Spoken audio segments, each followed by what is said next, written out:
हमें पढ़ना है और सबसे इंपॉर्टेंट टॉपिक अगर कोई है तो यही है आपके लिए। मतलब जो क्वेश्चन प्रीलिम्स में आता है, अगर मैं आपसे बात करूं कि प्रीलिम्स में जो नंबर सिस्टम का क्वेश्चन आता है वो आपका इसी टॉपिक से पूछा जाता है।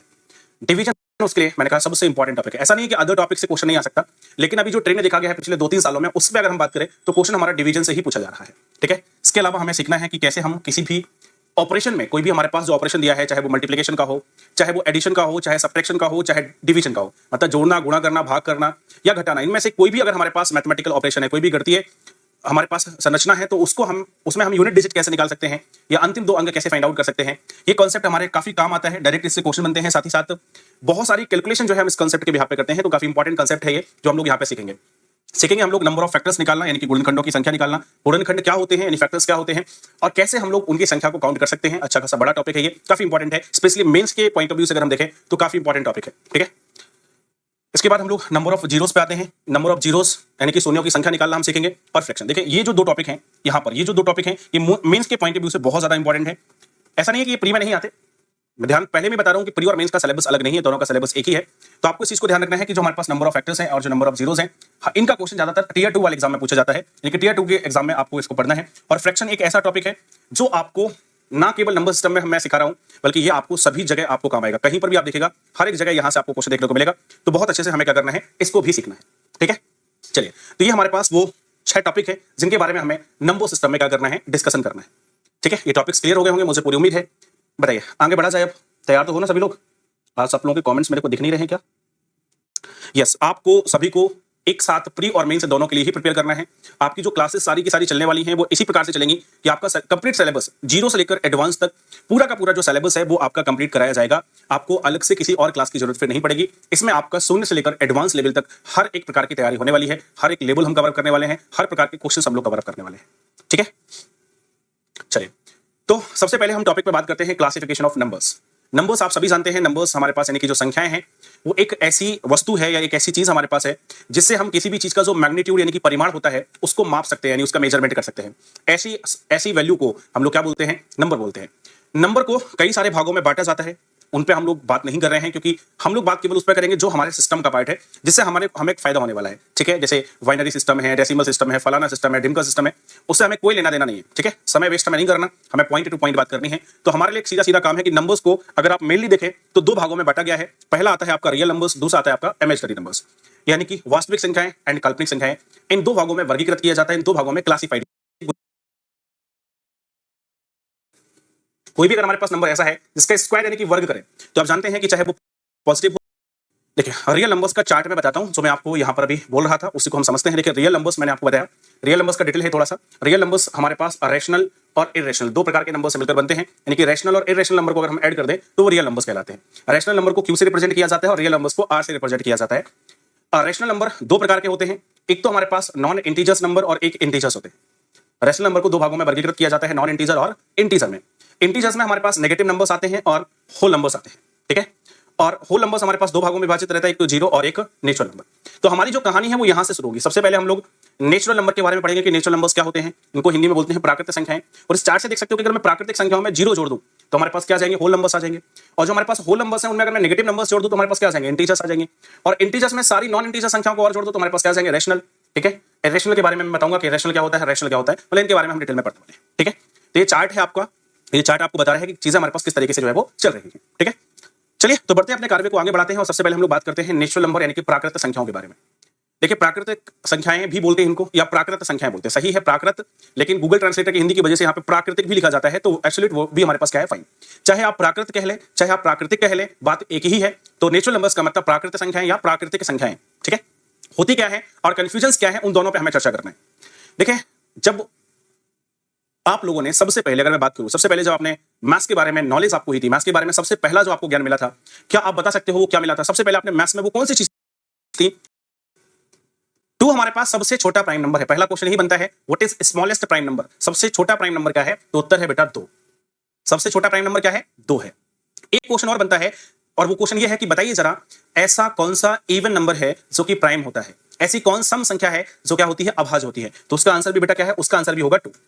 2 ही एक ऐसी अभाज्य संख्या है जो कि क्या होती है, सम होती है। बाकी आप देखिए जितनी भी अभाज्य संख्याएं आपको यहाँ पे नजर आ रही हैं, वो सारी की सारी क्या है, वो सारी की सारी हमारे पास ऑड नंबर्स हैं, विषम संख्याएं। मैंने ये नहीं कहा कि सारी की सारी विषम संख्याएं प्राइम होती हैं। आप देखो 9, जैसे मैं आपसे 9 कहूं तो 9 हमारे पास विषम संख्या तो है लेकिन प्राइम नहीं है। 9 और तो है लेकिन प्राइम नहीं है। 15 आप देखो विषम संख्या तो है लेकिन प्राइम नहीं है। तो दो एग्जांपल मैंने आपको दे दिए कि सारी की सारी विषम संख्याएं प्राइम नहीं होती, लेकिन जितनी भी प्राइम होती हैं वो सारी विषम होती हैं, केवल दो के अलावा। Only except 2 all prime numbers are odd numbers. So you can say all other numbers are odd prime numbers. Okay, ये बात क्लियर है आप सभी को? डेफिनेशन भी क्लियर है? तो आप देखो 2, 3, 5, 7, 11 ये सारे लिखे हैं मैंने। 100 तक के प्राइम नंबर्स आपको यहां पे लिख के दिए हैं। ठीक है, 100 तक के प्राइम नंबर्स लिख के दिए हैं। और इसके बिहाफ पर क्वेश्चन बनता है, वो कई बार पूछते हैं कि बताइए 50 तक कितने प्राइम नंबर होते हैं। तो आप देखो काउंट कर लो 1 2 3 4 5 6 7 8 9 10 11 12 13 14 और 15। अगर मैं 50 तक बात करूं तो 50 तक के प्राइम नंबर की संख्या है 15। और अगर पूछूं 100 तक कितने हैं तो देखो 16 17 18 19 20 21 22 23 24 25। 100 तक कितने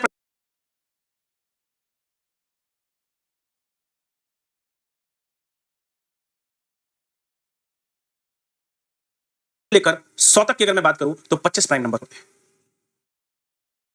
ठीक है,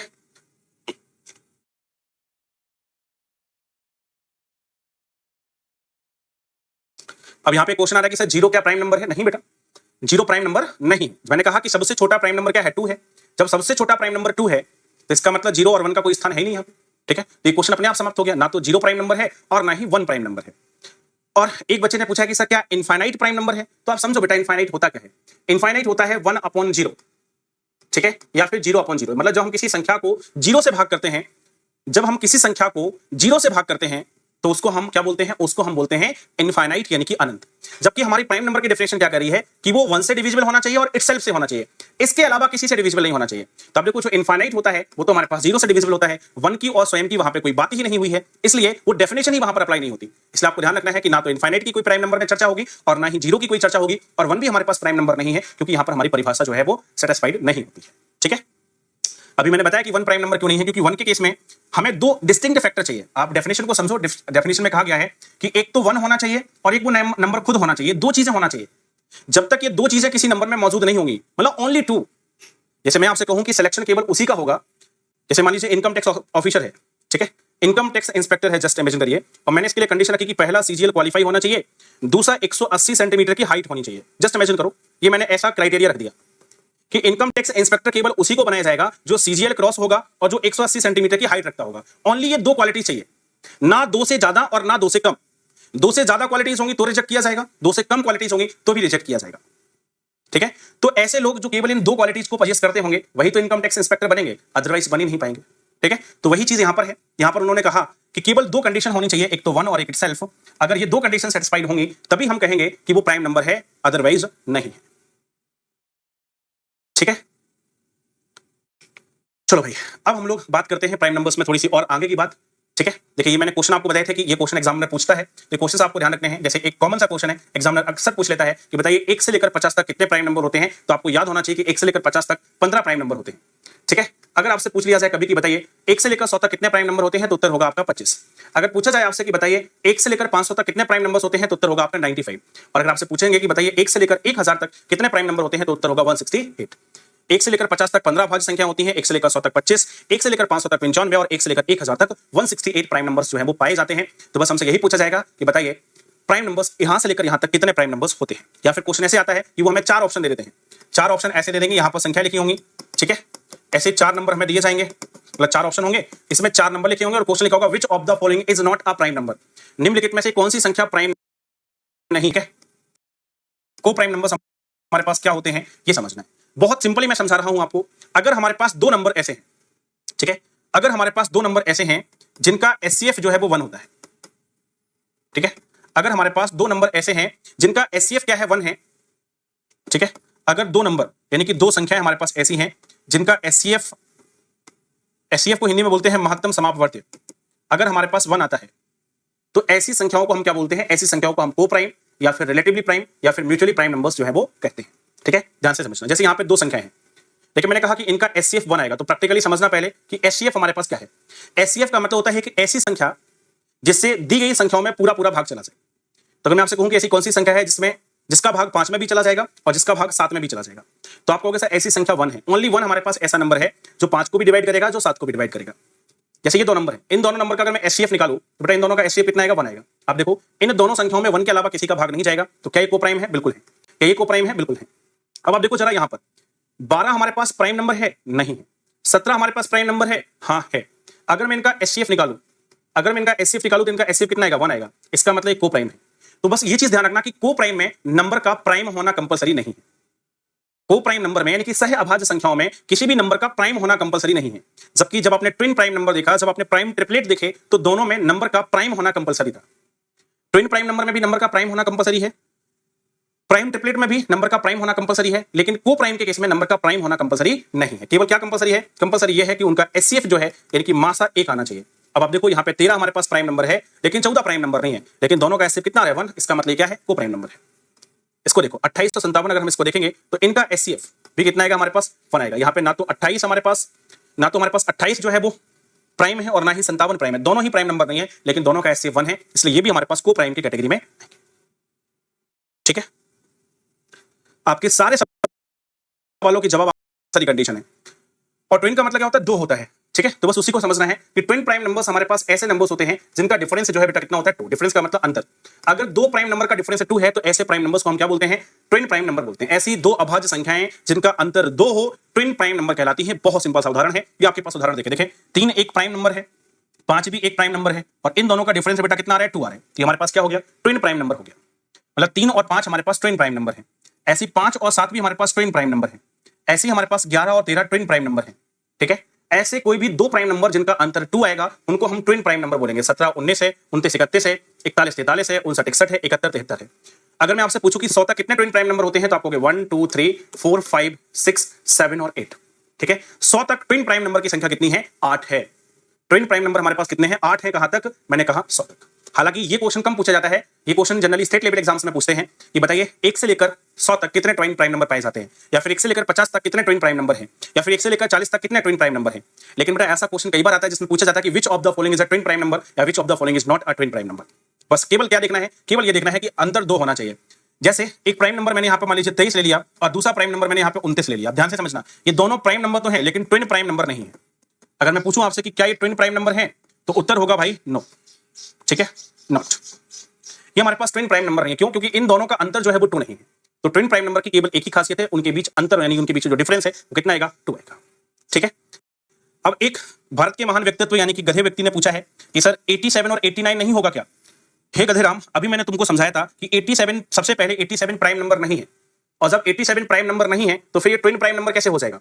पहली कंडीशन है, देखो यहां पर लिखा मैंने, यहां पर मैंने लिखा कि प्राइम नंबर होना चाहिए।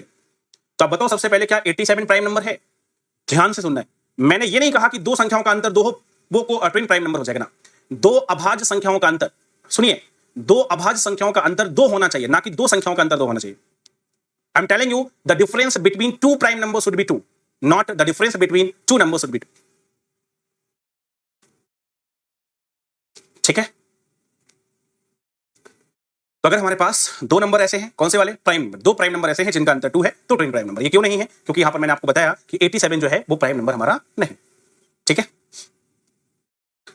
अच्छा एक चीज ध्यान रखना, चलो आगे मैं बढ़ूं उससे पहले देखें, मेरा एक खासियत है कि जब भी मैं आप लोगों को क्लास कराता हूं, चूंकि मैथ्स आप सभी जानते हो कि मैथ्स के टीचर की जो इमेज है वो हमेशा से एक खड़ूस टाइप के टीचर की होती है। ठीक है, एक स्टेरियोटाइप है कि मैथ्स का टीचर खड़ूस होता है। तो मैंने हमेशा अपनी पर्सनालिटी में इस चीज को कोशिश करी है ढालने की कि मेरे साथ जब भी कोई बच्चा या मेरा कोई भाई, मेरा दोस्त, कोई मेरा बहन यहां पर जुड़े क्लास सेशन के लिए, तो सबसे पहले उसको ये फीलिंग ना है कि ये हमारा मैथ्स का टीचर खड़ूस है, पहली चीज।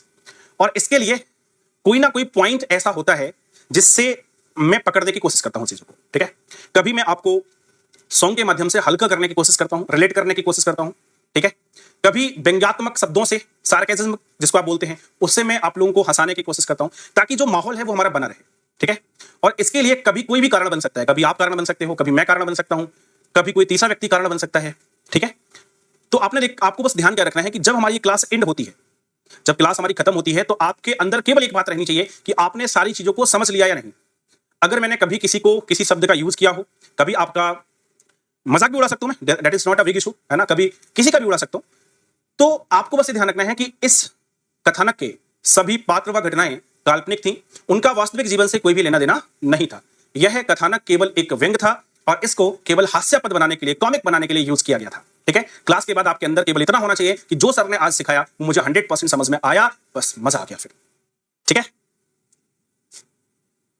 चलो अगले पे आगे बढ़ते हैं और हम लोग बात करते हैं प्राइम ट्रिपलेट्स की।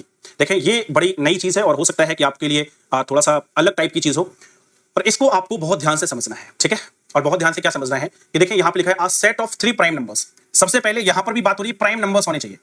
ठीक है, तो फिर गड़बड़ मत करना, प्राइम ट्रिपलेट्स बोलते हैं इसको। जैसे अभी मैंने ट्विन प्राइम नंबर बताया था, ऐसे इसको हम बोलते हैं प्राइम ट्रिपलेट्स। क्या बोलते हैं? प्राइम ट्रिपलेट्स बोलते हैं। और क्या कहलाते हैं कि अगर हमारे पास 3 प्राइम नंबर का सेट ऐसा हो जो या तो हमारे पास n n+2 n+6 के फॉर्म में हो या फिर n n+4 और n+6 के फॉर्म में हो।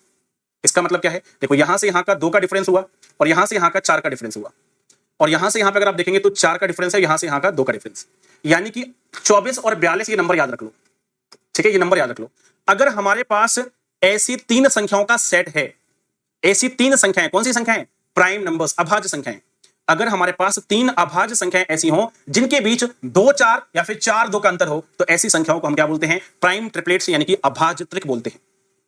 ठीक है, ये आपके लिए टोटली नई चीज है, पिछली वाली भी टोटली नई चीज थी, ये भी आपके लिए टोटली न्यू चीज है। इसको बहुत ध्यान से समझना, हैशटैग के साथ मैंने इसको टैग किया है। ठीक है, आप देख सकते हैं जैसे हमारे पास ये नंबर है 5 7, इसके बीच कितने का अंतर है? 2 का। यहां से यहां पे कितने का है? 4 का। तो 2 और 4 का अंतर आ रहा है, इसका मतलब ये प्राइम ट्रिपलेट है। इसको अगर हम देखें तो इसके बीच बेटा कितने का अंतर है? 4 का। इसके बीच कितने का अंतर है? 2 का। तो 4 2 वाले भी क्या होते हैं? प्राइम ट्रिपलेट्स होते हैं। ठीक है, इसके बीच देखो आप कितने का अंतर है बेटा? 2 का अंतर है, और इसके बीच कितने का अंतर है? 4 का। ये भी हमारे पास क्या है? प्राइम ट्रिपलेट्स है। इसके बीच देखो कितने का अंतर है? 4 का। इसके बीच 2 का अंतर है, मतलब ये भी हमारे पास क्या है? प्राइम ट्रिपलेट है। इसके बीच देखिए 2 का अंतर है, इसके बीच 4 का अंतर है, मतलब ये भी हमारे पास क्या है? प्राइम ट्रिपलेट है। तो अगर हमारे पास प्राइम नंबर्स ऐसे हैं, कितने prime numbers? 3 prime numbers. 3 prime numbers के बीच का अंतर अगर हमारे पास 2 4 या फिर 4 2 है, तो ऐसे प्राइम नंबर्स के सेट को हम क्या बोलते हैं? प्राइम ट्रिपलेट बोलते हैं, यानी कि अभाज्य त्रिक बोलते हैं।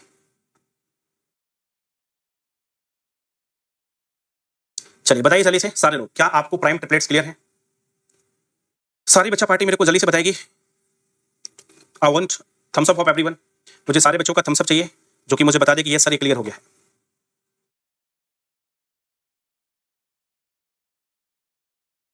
भाई सारे लोग, आपको आराम से समझ में आ जाएगा। सिंपल सी बात है, अगर आप इसकी डेफिनेशन याद रखना चाहो तो बड़ा आसान है कि वे नंबर जो प्राइम नहीं होते वो कंपोजिट होते हैं। डेफिनेशन आप ऐसे याद रख सकते हो कि वे नंबर जो प्राइम नहीं होते वो क्या होते हैं? कंपोजिट होते हैं। लेकिन यहाँ पे थोड़ा सा बस आपको ध्यान रखना पड़ेगा, और ध्यान आपको क्या रखना है? ध्यान ही रखना है कि 1 को हमें छोड़ना है। आप जानते हो कि 1 जो है वो प्राइम नंबर नहीं है, लेकिन 1 कंपोजिट की श्रेणी में भी नहीं आता। सबसे छोटा कंपोजिट नंबर कौन सा है? 4। उसके बाद हमारे पास 6 आएगा, फिर हमारे पास जो है 8 आएगा, 9 आएगा, 10 आएगा, 12 आएगा, 14 आएगा, 15 आएगा, 16 आएगा एंड डॉट डॉट। ठीक है, तब देखो यहाँ पे यही लिखा है कि a number that is divisible by a number, एक ऐसी संख्या जो कि किसी संख्या से डिविजिबल होती है अदर देन 1, मतलब 1 के अलावा। अगर हमारे पास कोई ऐसी संख्या है जो 1 के अलावा भी किसी संख्या से डिवाइड हो रही है, ठीक है, सॉरी 1 एंड इटसेल्फ, अपने और स्वयं के अलावा भी किसी संख्या से डिवाइड हो रही है, तो उसको हम क्या बोलते हैं? उसको हम कंपोजिट नंबर बोलते हैं। मैंने पहले कहा कि जो प्राइम नहीं है वो कंपोजिट है। 1 और स्वयं के अलावा भी किसी से डिवाइड होना चाहिए। अगर कोई हमसे पूछे फिर से कि सर बताइए 1 कंपोजिट क्यों नहीं है, तो देखो साफ साफ डेफिनेशन कहती है कि जो नंबर हमारे पास है वो 1 के अलावा और स्वयं के अलावा किसी और से भी डिविजिबल होना चाहिए। तो अब देखो 1 एक ऐसी संख्या है जो या तो 1 से डिविजिबल होगी या फिर स्वयं से होगी, इसके और अलावा तो किसी से होने के चांस ही नहीं है। मतलब हमारी जो डेफिनेशन है, जो परिभाषा है, वो इसके अंदर सेटिस्फाई नहीं होती है, इसलिए 1 हमारे पास कंपोजिट नंबर नहीं है। आप 4 को देखिए, 4 में 1 का भी भाग जाएगा, 2 का भी जाएगा और 4 का भी जाएगा, मतलब 1 और 4 के अलावा ये 2 से भी डिविजिबल है, इसलिए कंपोजिट है। 6 में 1 का भी भाग जाता है, 2 का भी जाता है, 3 का भी जाता है, 6 का भी जाता है, मतलब 1 और 6 के अलावा ये 2 और 3 से भी डिविजिबल है, इसलिए कंपोजिट है। और जितनी भी संख्या मैंने यहाँ पर लिखी है वो 1 और स्वयं के अलावा और भी कई सारे नंबर से विभाजित होती है, डिविजिबल होती है, भाग जाता है और भी बहुत सारे नंबर का, इसलिए सारे क्या कहलाते हैं? Composite number. ठीक है, और एक ही क्वेश्चन आपसे यहाँ पे पूछा जाता है कि सबसे छोटा कंपोजिट नंबर क्या है, तो आपको ध्यान रखना है, दैट इज 4। सबसे छोटा कंपोजिट नंबर हमारे पास क्या आता है? 4 आता है। ठीक है, अब हम लोग बात करते हैं परफेक्ट नंबर की। परफेक्ट नंबर क्या है? ठीक है, देखिए इसकी डेफिनेशन मैं आपको बाद में बताता हूं। ठीक है, पहले मैं इसको उदाहरण से आपको समझाने की कोशिश करता हूं कि परफेक्ट नंबर हमारे पास क्या होता है। ठीक है, जैसे मान लीजिए मैंने एक नंबर अभी लिया 2। अगर मैं आपसे कहूं कि 2 के फैक्टर्स कौन कौन से होंगे, तो आप कहोगे सर 1 होगा एंड 2 होगा। ठीक है, अगर मैं आपसे जैसे 4 नंबर लूं तो 4 के फैक्टर क्या होंगे? 1 होगा, 2 होगा और 4 होगा। अगर मैं 6 की बात करूं तो 6 के फैक्टर कौन कौन से होंगे? 1 होगा, 2 होगा, 3 होगा और 6 होगा। ये 6 के फैक्टर हो गए। अगर मैं आपसे कहूं कि 8 के फैक्टर बताइए, तो आप कहोगे सर 1 होगा, 2 होगा, 4 होगा और 8 स्वयं होगा। ठीक है, अगर मैं आपसे कहूं कि जरा 12 के फैक्टर बताइए, तो आप कहोगे सर 1 होगा, 2 होगा, 3 होगा, 4 होगा, 6 होगा एंड 12 होगा। ठीक है, तो जब हम किसी भी नंबर के फैक्टर निकालते हैं तो उसमें क्या करना है? आपको जो इटसेल्फ वाला फैक्टर है, जो स्वयं वाला फैक्टर है, उसको छोड़ना है। मतलब इसको छोड़ना है, इसको छोड़ना है, इसको छोड़ना है, इसको छोड़ना है और इसको छोड़ना है। अब इसके अलावा जो बाकी फैक्टर बचते हैं, जैसे यहाँ पर 1 बचा, यहाँ पर हमारे पास कितना बचा? 1 and 2 बचा, यहाँ पे 1 2 3 बचा, यहाँ पे 1 2 4 बचा और यहाँ पे 1 2 3 4 बचा। बाकी जितने भी फैक्टर बचे हैं उनका सम लेना है। जैसे यहाँ पे 1 का सम तो 1 ही आएगा, इसमें कितना आएगा? 3 आएगा। इसमें हम करेंगे तो 3 2 5 और 1 6 आएगा, इसका सम 6 आएगा। यहाँ पे देखो 4 2 6 और 1 7, यहाँ पे सम 7 आएगा। यहाँ पे 4 3 7 2 9 और 1 कितना आएगा? 10 आएगा। तो सबसे पहले आपने क्या किया, किसी भी नंबर के फैक्टर्स यानी कि गुणनखंड किए। गुणनखंड करने के बाद जो इटसेल्फ वाला फैक्टर था वो आपने छोड़ दिया। उसके बाद हमारे पास जितने भी नंबर बचे यानी जितने भी फैक्टर्स बचे उन सभी का आपने क्या निकाला, सम निकाला। और बाकी बचे हुए फैक्टर का सम आपने देखा कि केवल हमारे पास एक संख्या ऐसी थी जिसमें 6 आया, मतलब जो संख्या हम लेके चले थे वही हमारा सम भी आया है।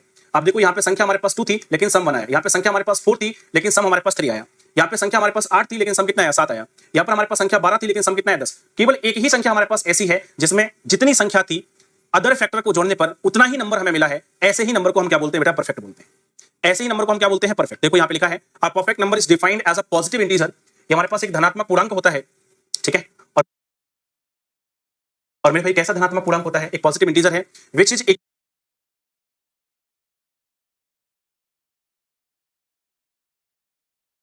थी लेकिन सम हमारे पास 3 आया, यहाँ पे संख्या हमारे पास 8 थी लेकिन सम कितना आया, 7 आया, यहाँ पर हमारे पास संख्या 12 थी लेकिन सम कितना है, 10। केवल एक ही संख्या हमारे पास ऐसी है जिसमें जितनी संख्या थी अदर फैक्टर को जोड़ने पर उतना ही नंबर हमें मिला है। ऐसे ही नंबर को हम क्या बोलते हैं बेटा, परफेक्ट बोलते हैं।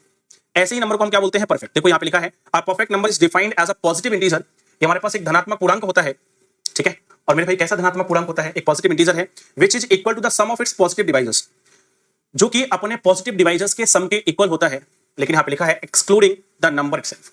नंबर को वहां पे क्या किया जाता है, अपने आप को स्वयं को एक्सक्लूड किया जाता है, मतलब निकालना होता है। बस यहाँ पे आपको यही ध्यान रखना है। पहले 5 परफेक्ट नंबर के उदाहरण मैंने दे दिए हैं। सबसे छोटा परफेक्ट नंबर है 6, इसके बाद आता है 28, उसके बाद है 496, फिर है 8128 और फिर हमारे पास ये वाला नंबर है। तो ये हमारे पास पहले 5 परफेक्ट नंबर्स हैं। आपसे क्वेश्चन कैसा आएगा, क्वेश्चन केवल आपसे यही पूछा जाएगा कि which of the following is a perfect number, या फिर वो कहेंगे कि which of the following is not a perfect number. निम्नलिखित में से कौन सा परफेक्ट है या फिर निम्नलिखित में से कौन सा परफेक्ट नहीं है, ठीक है।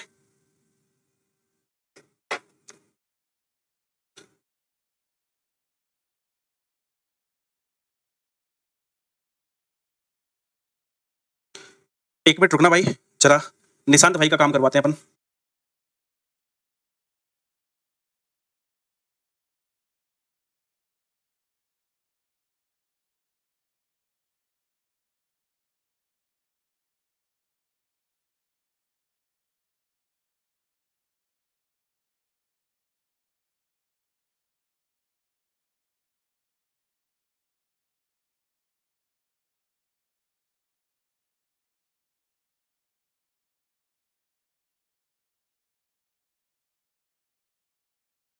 चलो भाई, निशांत जो है तुम उसको बेटा समझना चाहिए। इतनी बार हम आप लोगों को मना करते हैं, अच्छे से प्यार से समझाते हैं, अब आप सॉरी बोल रहे हो, बताओ जो काम हो गया आपका।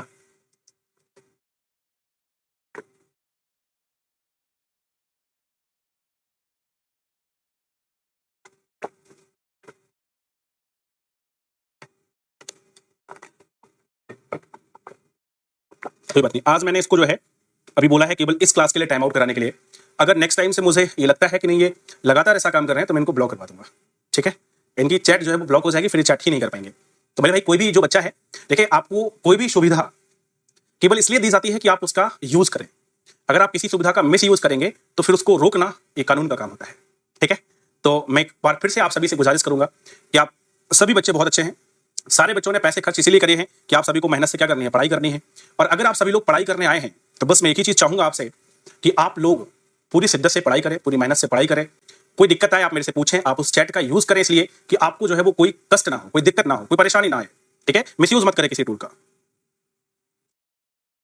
चलिए, ये परफेक्ट नंबर आप सभी को क्लियर हो गया। ये पहले 5, yes this these are the first 5 perfect numbers. ये पहले प्रथम 5 परफेक्ट नंबर्स हैं, आप याद कर लोगे बस आपका क्वेश्चन इससे कभी भी आएगा आपसे बच जाएगा, ठीक है। अब हम लोग जाते हैं आगे रैशनल और इरेशनल पर। कि देखिए ये डेफिनेशन तो अभी आपको समझ में नहीं आएगी, इसको मैं बाद में समझाऊंगा। पहले मैं आपको रैशनल और इरेशनल समझाता हूं कि रैशनल और इरेशनल हमारे पास होते क्या है। देखिए सबसे पहले हम लोग बातें हैं नंबर्स पर, क्योंकि और अच्छे से बात करूं तो मैं रियल नंबर्स पे आता हूं, रियल नंबर्स पे, ठीक है, यानी कि वास्तविक संख्याओं पे। तो बेटा अगर रियल नंबर्स को देखा जाए तो रियल नंबर्स हमारे पास 2 प्रकार के नंबर्स जो है वो होते हैं, ठीक है। बार बार अभी इसकी हमने कई बार चर्चा भी करी, ठीक है। अगर मैं आपसे पूछूं कि रियल नंबर्स बेसिकली कितने टाइप के होते हैं तो 2 टाइप के। एक तो हमारे पास है non decimal numbers, non decimal, और दूसरे है बेटा हमारे पास डेसिमल नंबर, ठीक है। एक मिनट रुकेगा।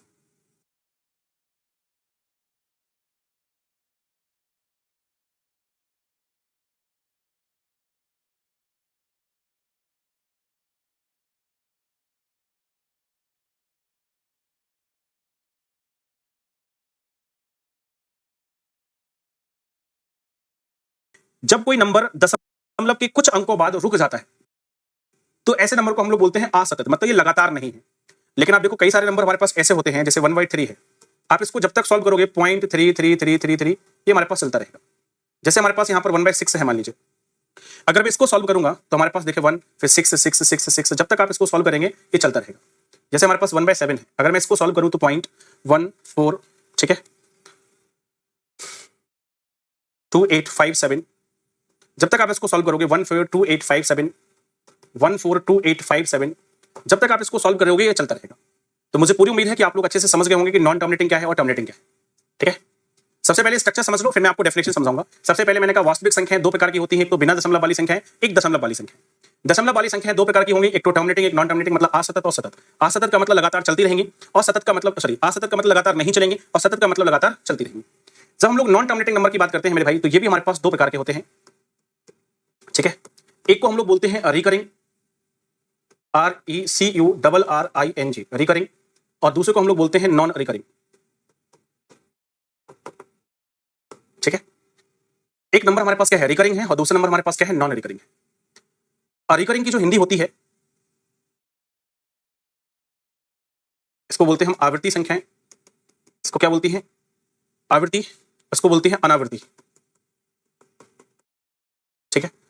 ये हमारे पास रिकरिंग नंबर और नॉन रिकरिंग नंबर। अब देखिए रिकरिंग नंबर क्या होते हैं, रिकरिंग नंबर होते हैं अगर हमारे पास जैसे यहां पर जितने भी नंबर हैं, जैसे 1/3 मैंने लिया था, तो 1/3 का बेटा मतलब क्या था, 0.3 बार, मतलब पॉइंट के बाद 3 एक पैटर्न है जो कि बार बार आ रहा है।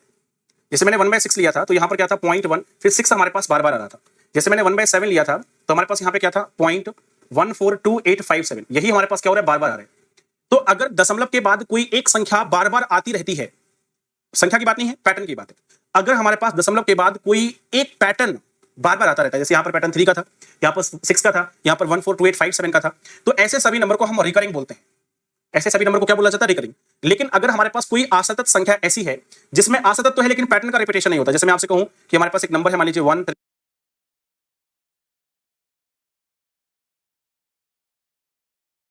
रिकरिंग की जो हिंदी होती है इसको बोलते हैं हम आवृत्ति संख्याएं। इसको क्या बोलती है, आवृत्ति, इसको बोलती है अनावृत्ति, ठीक है। ये हमारे पास रिकरिंग नंबर और नॉन रिकरिंग नंबर। अब देखिए रिकरिंग नंबर क्या होते हैं, रिकरिंग नंबर होते हैं अगर हमारे पास जैसे यहां पर जितने भी नंबर हैं, जैसे 1/3 मैंने लिया था तो 1/3 का बेटा मतलब क्या था 0.3 बार, मतलब पॉइंट के बाद 3 एक पैटर्न है जो कि बार बार आ रहा है। जैसे मैंने 1/6 लिया था तो यहाँ पर क्या था 0.1, फिर 6 हमारे पास बार बार आ रहा था। जैसे मैंने 1/7 लिया था तो हमारे पास यहाँ पे क्या था 0.142857, यही हमारे पास क्या हो रहा है, बार बार आ रहे हैं। तो अगर दशमलव के बाद कोई एक संख्या बार बार आती रहती है, संख्या की बात नहीं है, पैटर्न की बात है। अगर हमारे पास दशमलव के बाद कोई एक पैटर्न बार बार आता रहता है, जैसे यहाँ पर पैटर्न 3 का था, यहाँ पर 6 का था, यहाँ पर 142857 का था, तो ऐसे सभी नंबर को हम रिकरिंग बोलते हैं। ऐसे सभी नंबर को क्या बोला जाता है, रिकरिंग। लेकिन अगर हमारे पास कोई असतत संख्या ऐसी है जिसमें असतत तो है लेकिन पैटर्न का रिपीटेशन नहीं होता, जैसे मैं आपसे कहूं कि हमारे पास एक नंबर है मान लीजिए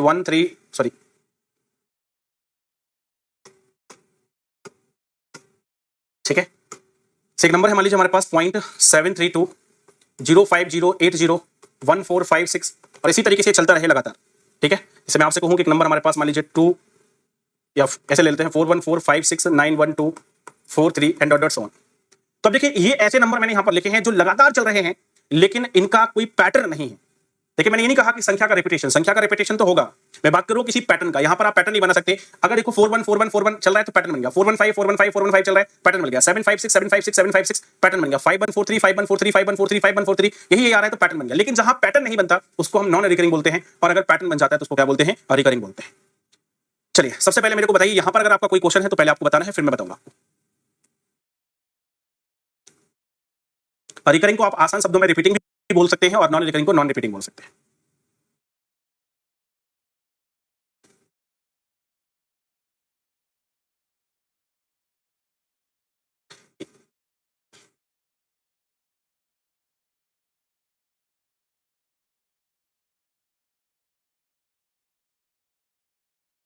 चलिए यहां तक सभी को क्लियर है। एक बच्चा पूछा है कि सर पाई की वैल्यू हमारे पास किस में आएगी, रिकरिंग में आएगी या नॉन रिकरिंग में आएगी। चलो मैं आपको बताता हूं, मैं पहले पाई की वैल्यू लिखता हूं, ठीक है। मैं पाई की वैल्यू लिख रहा हूं, यहाँ पे होती है 3.141592, ठीक है, 65359 चलो ये मैंने देखिए 3.14 तो जनरली हम यूज करते हैं, लेकिन अगर मैं डिटेल में आपको पाई की वैल्यू लिखूं तो ये डिटेल में आपके पास पाई की वैल्यू लिखी है 3.14159265 ठीक है, ये हमारे पास पाई की वैल्यू लिखी है। अब आप मेरे को बताओ इस पाई की वैल्यू को देख के कि हमारे पास कैसी वैल्यू है, रिकरिंग है या नॉन रिकरिंग है, फटाफट से बताइए।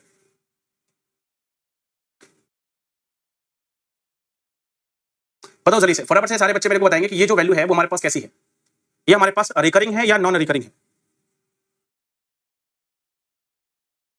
नॉन पैंग पूछ रहे हैं सर मैं हम लोग सॉल्यूशन कब करेंगे बेटा, जब जिस दिन तुम्हारी शादी फाइनल होगी उसी दिन हम लोग सॉल्यूशन करना स्टार्ट करेंगे। When you will get married at that day we will start the solution, right. चलो सभी का जवाब आ रहा है non recurring, very nice. This is non recurring number, ये हमारे पास क्या है, नॉन रिकरिंग नंबर है, नॉन रिकरिंग नंबर, ठीक है। चलो एक और क्वेश्चन आप लोगों की तरफ से आ रहा था, उसको भी मैं ले लेता हूं यहाँ पे, ठीक है, उसको भी मैं ले लेता हूं। जैसे यहाँ पर लिख के भी दी है, देखो मैंने पाई की वैल्यू लिखी है, √2 लिखी है, √3 लिखी है। चलो एक वैल्यू मैं और पूछना चाहता हूं आप लोगों से, आप लोगों की तरफ से क्वेश्चन आ रहा था, वो था 22/7 को लेकर। देखिए 22/7 की वैल्यू होती है 3.142857, ठीक है, और जब तक आप इसको सॉल्व करोगे तो आपके पास यही रिपीटेड होता रहेगा। मैं इसको ऐसे लिख देता हूं, 22/7 की जो वैल्यू है वो होती है 3.142857 और 142857 पे लगा है बार। तो जरा मेरे को फटाफट से बताइए कि जो 22/7 है ये हमारे पास कैसा नंबर है, रिकरिंग है या नॉन रिकरिंग है। सारी बच्चा पार्टी मेरे को जल्दी से बताएं, जो 22/7 है ये हमारे पास रिकरिंग है या नॉन रिकरिंग है। चलिए जवाब आ रहा है रिकरिंग, वेरी नाइस, एकदम सही जवाब है। ये जो हमारे पास नंबर है वो रिकरिंग है, क्योंकि जहां पर दशमलव के बाद पैटर्न रिपीट हो गया वो रिकरिंग, और पैटर्न रिपीट नहीं हुआ तो नॉन रिकरिंग। अब देखो ध्यान से समझना, अब जो मैं आपको समझाने जा रहा हूं वो समझना। अगर कोई नंबर हमारे पास नॉन रिकरिंग है तो 100% हम श्योर है वो नॉन टर्मिनेटिंग होगा, और अगर कोई नंबर नॉन टर्मिनेटिंग है तो वो डेसिमल होगा, 100% फिक्स है, और अगर वो डेसिमल है तो वो रियल नंबर के अंदर आएगा, ये भी फिक्स है। मतलब कहने का मेरा क्या है, कहने का मतलब मेरा ये कि कोई भी नॉन रिकरिंग नंबर टर्मिनेटिंग नहीं हो सकता। जितने भी हमारे पास नॉन रिकरिंग नंबर है उनमें से कोई भी टर्मिनेटिंग नहीं हो सकता। अगर नॉन रिकरिंग है तो हम 100% श्योर है कि वो नॉन टर्मिनेटिंग होगा। अगर हमारे पास कोई नॉन टर्मिनेटिंग नंबर है तो हम 100% श्योर है कि वो नॉन डेसिमल नहीं होगा। क्या होगा, वो डेसिमल ही होगा, क्योंकि नॉन डेसिमल नंबर कभी भी नॉन टर्मिनेटिंग हो ही नहीं सकता। ठीक है, बात समझ में आ रही कि नहीं। इसीलिए आप देखो डेफिनेशन जब हम बनाएंगे तो ना तो हमें इससे कोई मतलब रहेगा, ना ही इससे, ना ही कोई इससे। हमारा फोकस केवल इसी पर है कि जितने भी नॉन रिकरिंग नंबर्स होते हैं बस यही होते हैं इर्रेशनल नंबर। जितने भी हमारे पास नॉन रिकरिंग नंबर हैं यही हमारे पास क्या होते हैं, इर्रेशनल होते हैं। बाकी सारे क्या होते हैं बेटा, रैशनल होते हैं। बाकी संसार में जितनी भी संख्याएं हैं वो सारी की सारी रैशनल हैं। और अब आप देखो आपको डेफिनेशन समझ में आएगी। अब जो मैंने यहां पर डेफिनेशन लिखी है वो आपको समझ में आएगी। मैंने यही कहा कि non recurring numbers are irrational number. जितने भी असतत संख्याएं हैं, जितनी भी असतत संख्याएं हैं वही हमारे पास, सॉरी असतत नहीं, माफ कीजिएगा, जितनी भी हमारे पास गैर आवृत्ति संख्या है या अनावृत्ति भी बोलते हैं, गैर आवृत्ति या अनावृत्ति, जितनी भी हमारे पास अनावृत्ति संख्या है वही परमेय संख्याएं होती हैं। बाकी सारे के सारे नंबर्स हमारे पास क्या हैं, रैशनल नंबर्स हैं, यानी कि परमेय संख्या है। तो जैसे मैं कोई भी नंबर आपको दूं, जैसे मैंने कहा आप बताओ जरा 5 रैशनल है या इर्रेशनल, रैशनल है या इर्रेशनल है, तो आप कहोगे सर 5 भाई ये तो नॉन रिकरिंग हो ही नहीं सकता, क्योंकि नॉन रिकरिंग के लिए नंबर का दशमलव में होना जरूरी है, तो ये रैशनल है, ये इर्रेशनल हो ही नहीं सकता। अगर मैं आपसे पूछूं कि बताइए एक नंबर हमारे पास जैसे 1/8 है, मैं आपसे पूछूं कि बताइए जरा ये रैशनल है या इर्रेशनल है, तो सबसे पहले हम इसको सॉल्व करेंगे। 1/8 को सॉल्व करोगे बेटा हमारे पास ये आएगा कितना, देखो 1/8 को हम सॉल्व करते हैं सबसे पहले। जैसे हमारे पास एक फ्रैक्शन थी 1/8, दशमलव लगाया 10 बन गया, 8 एकम हमारे पास 8 हो गया, बचा 2, कितना हो गया बेटा 16, 8 दूना मतलब 20 हो गया, 8 दूना 16, 4 बचा 8 पंचे 40। तो जब आप इसको सॉल्व करेंगे तो 0.125 आएगा। इसके आगे इसका कोई सॉल्यूशन नहीं है। तो आप देखो ये क्या नॉन रिकरिंग है, नहीं है, और नॉन रिकरिंग नहीं है तो इर्रेशनल हो ही नहीं सकता। इसका मतलब हम श्योर है क्या होगा, रैशनल होगा। ठीक है, तो जिसने जो भी पूछा है मैंने कहीं ना कहीं किसी ना किसी रूप में सबके प्रश्नों का उत्तर कर दिया है, और मैंने आपको बता दिया है कि हमारे पास क्या है। तो ये हमारे पास इर्रेशनल नंबर के एग्जांपल हैं, जैसे पाई है, √2 है, √3 है। इसके अलावा मैंने कहा except this all are rational number. जैसे मैं आपसे पूछूं, मैं यहाँ पे एग्जांपल आपसे पूछता हूं, ठीक है, आप बताइएगा। अगर मैं आपसे पूछूं कि बताइए नेचुरल नंबर्स क्या है, रैशनल या इर्रेशनल, फटाफट से आंसर करते चलो सभी लोग। नेचुरल नंबर्स हमारे पास रैशनल है या इर्रेशनल। आप जानते हो कि नेचुरल नंबर में कुछ दशमलव आता नहीं, इसका मतलब क्या है, रैशनल। अगर मैं आपसे पूछूं कि होल नंबर्स के बारे में बताइए, होल नंबर्स रैशनल है या इर्रेशनल, आप कहोगे गुरुजी सारे रैशनल, क्यों, दशमलव आता ही नहीं है। अगर मैं आपसे पूछूं कि जितने भी हमारे पास इंटीजर्स हैं सारे रैशनल है या इर्रेशनल, आप कहोगे सर सारे रैशनल है, क्यों, क्योंकि डेसिमल आता ही नहीं है। मैं अगर आपसे पूछूं कि सारे के सारे इवन नंबर रैशनल है या इर्रेशनल, आप कहोगे सर रैशनल है।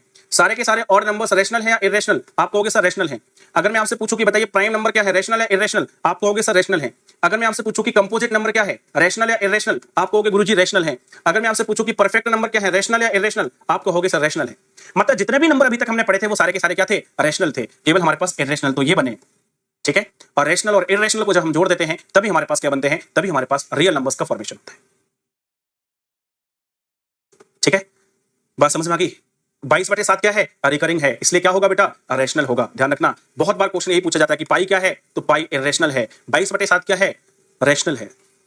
22/7 रेशनल में आता है, पाई जो है इरेशनल में आता है, क्योंकि आप देखें 22/7 की वैल्यू अलग है और पाई की वैल्यू अलग है, लगभग में दोनों बराबर है। पाई की वैल्यू डिफरेंट होती है, 22/7 की वैल्यू डिफरेंट होती है, लगभग में बराबर है, इसलिए पाई को हम 3.14 लेके चल लेते हैं, 22/7 लेके चल लेते हैं अपनी कैलकुलेशन के लिए। ठीक है, समझ में आ गया सभी को? थम्स अप करके बताएं कि यस सर क्लियर है। सारे बच्चे थम्स अप करके बताएंगे कि यस सर क्लियर है। मैंने आपको सारी की सारी चीजें क्लियर कर दी हैं, मतलब जो क्लासिफिकेशन ऑफ नंबर था वो सारा का सारा मैंने आपको बता दिया है। अब इसके बाद मैं आपको कुछ बातें बता रहा हूं, ठीक है, उनको आपको याद करके आना है। ठीक है, उनको आपको क्या करके आना है? याद करके आना है।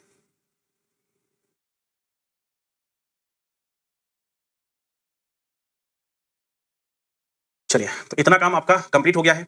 ठीक है, इतना काम आपका कंप्लीट हो गया है। अब आपको करना क्या है? ये कुछ इंपॉर्टेंट पॉइंट्स हैं जो आपको पढ़ के आने हैं। जो आज मैंने आपको चीज सिखाई है उन्हीं से रिलेटेड इंपॉर्टेंट पॉइंट है। हिंदी और इंग्लिश दोनों में होंगे, परेशान मत होना। पहले मैं आपको इंग्लिश वाले दिखा रहा हूं, फिर हिंदी वाले दिखाऊंगा। ये हमारे पास 5 पॉइंट है, जहां पे कहा गया sum of first n natural number, sum of first n even number, sum of first n odd number. ठीक है, इसके बाद sum of square of first n natural numbers है, फिर sum of cubes of first n natural numbers है। इनको आपको क्या करना है? याद करके आना है। ये हिंदी में लिखे हैं यहाँ पर, वहां पे अंग्रेजी में लिखे थे, यहाँ पर हिंदी में लिखे थे। ठीक है, इनको आपको पढ़ना है और ना केवल पढ़ना है बल्कि याद करना है। देखो, याद करने की ट्रिक मैं बता रहा हूं आपको। कौन कौन से याद करने हैं? जैसे आप उनको याद कर लोगे बाकी सारे याद हो जाएंगे।